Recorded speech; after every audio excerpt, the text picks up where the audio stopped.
Latest technology videos के लिए खरद technical channel को अभी सब्सक्राइब कर लें और घंटी के बटन को भी दबा दें, जिससे आपको हमारी वीडियोस के नोटिफिकेशन आते रहेंगे। अस्सलाम वालेकुम दोस्तों, आप देख रहे हैं खालिद टेक्निकल यूट्यूब चैनल। आज की इस वीडियो में हम करने वाले हैं इन्फिनिक्स नोट 5 स्टाइलस का रिव्यू और हम जानेंगे, मैं आपको बताऊंगा कि इन्फिनिक्स नोट 5 जो स्टाइलस है वो आपके लिए बेहतर है क्या 33,000 की प्राइस रेंज में, और क्या ये आपको बाय करना चाहिए। तो दोस्तों मैं बात करूंगा इसके प्रोज एंड कॉन्स के हवाले से, इसके प्रोज क्या है, इसके कॉन्स क्या हैं, और दोस्तों मैं ओवरऑल बात करूंगा कि ये मोबाइल फ़ोन आपके लिए बेटर है, मेरा ओपिनियन इसमें क्या है। तो चलिए चलते हैं दोस्तों वीडियो की तरफ और जानते हैं।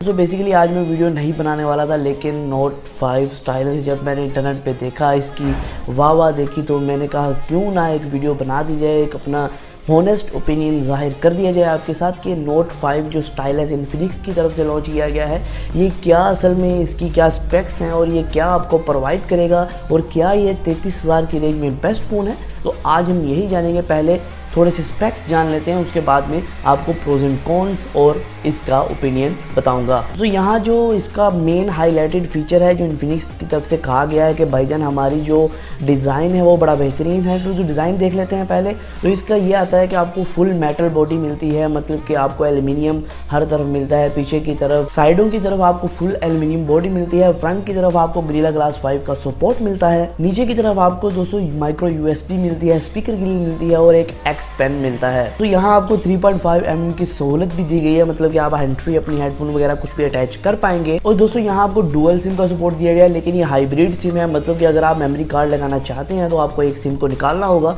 मेमोरी कार्ड जब लगाएंगे आप एक सिम को इस्तेमाल कर पाएंगे, अगर बगैर मेमोरी कार्ड पे फ़ोन को यूज़ करेंगे तो आप डुअल सिम को इस्तेमाल कर पाएंगे। ओवरऑल इसके डिज़ाइन के हवाले से बात कीजिए, इसका डिज़ाइन कहीं से भी आपको इस तरह नहीं लग रहा है कि कोई यूनिक डिज़ाइन है, क्योंकि इसके अंदर यूनिक फीचर्स को इंक्लूड नहीं किया गया है। इसके डिज़ाइन सामने की तरफ से बात करें तो इसके डिज़ाइन के अंदर आपको बहुत बड़े बड़े बेजल्स देखने को मिलते हैं ऊपर और नीचे की तरफ। और दोस्तों यहाँ आपको किसी भी किस्म की नोच वगैरह या फिर जो लेटेस्ट डिज़ाइन है वो आपको देखने को नहीं मिलता है। ये वही डिज़ाइन है जो पुराने फ़ोन्स में आ रहा था।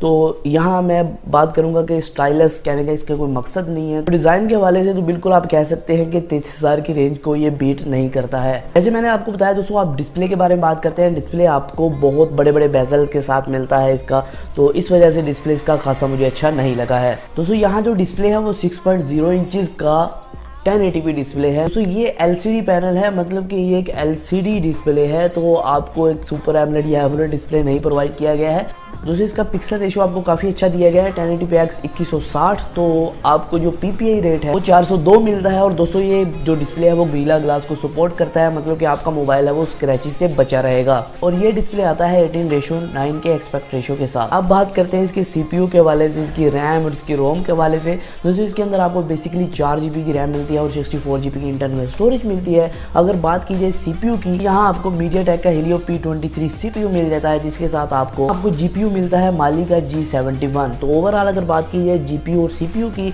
और ये एवरेज प्रोसेसर्स हैं, ये आपको बहुत अच्छी परफॉर्मेंस प्रोवाइड नहीं करेंगे।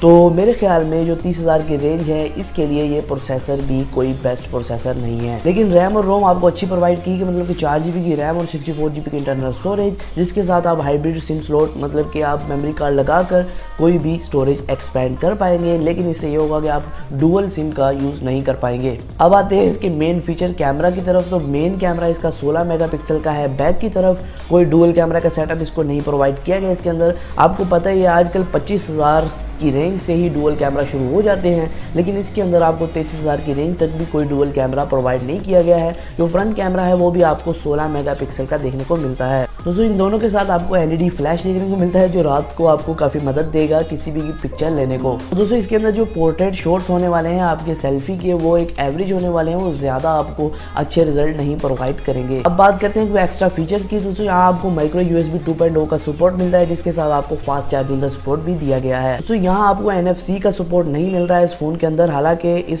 रेंज के अंदर। मोबाइल के हिसाब से आपको NFC का सपोर्ट मिलना चाहिए था, लेकिन यहाँ नहीं दिया गया आपको। उसके अलावा दोस्तों आपको फिंगरप्रिंट जो है बैक की तरफ कैमरा के नीचे प्रोवाइड किया गया है। और दोस्तों इसके अंदर आपको फेस ID भी प्रोवाइड की गई है, जिससे आप अपनी शक्ल से मोबाइल को अनलॉक कर पाएंगे। तो आपको इसके अंदर 4000 mAh की बैटरी मिलती है, तो बैटरी इसका एक प्रो पॉइंट हो सकता है जो फास्ट चार्जिंग को सपोर्ट करती है। तो अब बात करते हैं इसके प्रोज एंड कॉन्स के वाले से। दोस्तों यहाँ मैं आपको बताता चलूँ इसकी बिल्ड क्वालिटी है वो मुझे इसका कोई प्रो नहीं लगी, वो इसका कॉन लगी है, क्योंकि बिल्ड क्वालिटी इसकी खासी अच्छी नहीं है।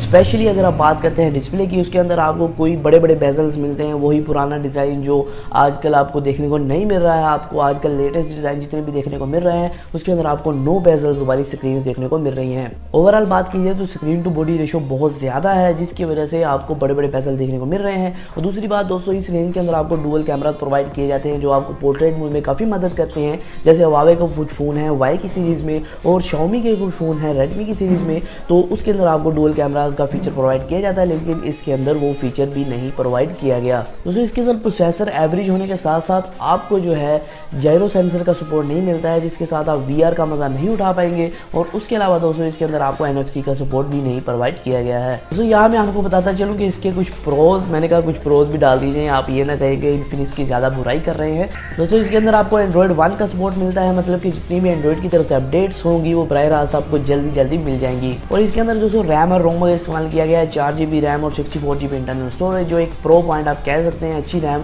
और रोम आपको प्रोवाइड की गई है। और उसके अलावा दोस्तों इसके अंदर आपको जो बैटरी मिलती है 4000 mAh की, वो भी फास्ट चार्जिंग के साथ, ये भी आगे प्रो पॉइंट कह सकते हैं। तो दोस्तों सबसे बड़ा एक प्रो पॉइंट इसका ये है कि यहाँ आपको एक्स पेन का सपोर्ट मिलता है, मतलब कि इन्फिनिक्स की तरफ से एक पेन लॉन्च किया गया, जैसे आपको सैमसंग के नोट फोन में देखने को मिलता था।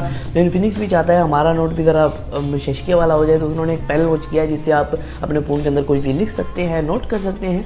तो एक आप एक्स पेन उसका नाम दिया गया है। तो ये पेन जो है वो एक हाईलाइटेड फीचर है इस मोबाइल फ़ोन का। लेकिन दोस्तों अगर मुझे कोई कहे कि आप 33,000 की रेंज में इस फ़ोन को बाय करें, तो मैं कभी भी ना बाय करूं, क्योंकि इसके अंदर कुछ ऐसे फीचर्स हैं जो मुझे बहुत डिसअपॉइंटेड है। जैसे मैंने आपको प्रोज एंड कॉन्स में बता दिया कि कौन से फीचर्स इसके ऐसे हैं जो मुझे पसंद नहीं आए, और कौन से फीचर्स ऐसे हैं जो आपको जो है इसे लेने पर मजबूर कर सकते हैं, जैसे एक्स पेन जैसे। तो ये फीचर्स आपको कुछ और फ़ोन में प्रोवाइड किए गए हैं, लेकिन जो है इन्फिनिक्स की तरफ से इस चीज़ को ज़्यादा ही एडवर्टाइज कुछ किया जा रहा है बढ़ा चढ़ा के, जैसे कि नई टेक्नोलॉजी आ गई है। तो जो कोई नई टेक्नोलॉजी नहीं है, ये बहुत सालों पहले ही यूज़ होती आ रही है। तो इन्फिनिक्स को ये सोचना चाहिए कि आपको मार्केट में लेटेस्ट ट्रेंड ला के दे, ये ना हो कि आपको वही फ़ोन जो है दोबारा लाकर उसको थोड़ा सा चेंज करके आपको बता दिया जाए भाई ये स्टाइलिश फ़ोन है, इसको आपको बाय करना चाहिए 33,000 की रेंज में। मतलब कि मेरा ओपिनियन यही है कि आपको फ़ोन 33,000 की रेंज में ये बाय नहीं करना चाहिए। 33,000 की रेंज में ये बिल्कुल एक ना होने के बराबर फ़ोन है। अगर आपका इरादा बन गया है ये फ़ोन को बाय करने का, तो दोस्तों आप बाय कर सकते हैं। तो आज की वीडियो में सिर्फ इतना ही दोस्तों, फिर मैं हाजिर हूँ नई वीडियो के साथ। अल्लाह हाफिज़। इसी तरह की टेक्नोलॉजी के रिलेटेड वीडियोज़ के लिए हमारे चैनल को सब्सक्राइब कर लीजिए, बेल नोटिफिकेशन ऑन कर लीजिए, वीडियो को लाइक एंड शेयर करना मत भूलिएगा।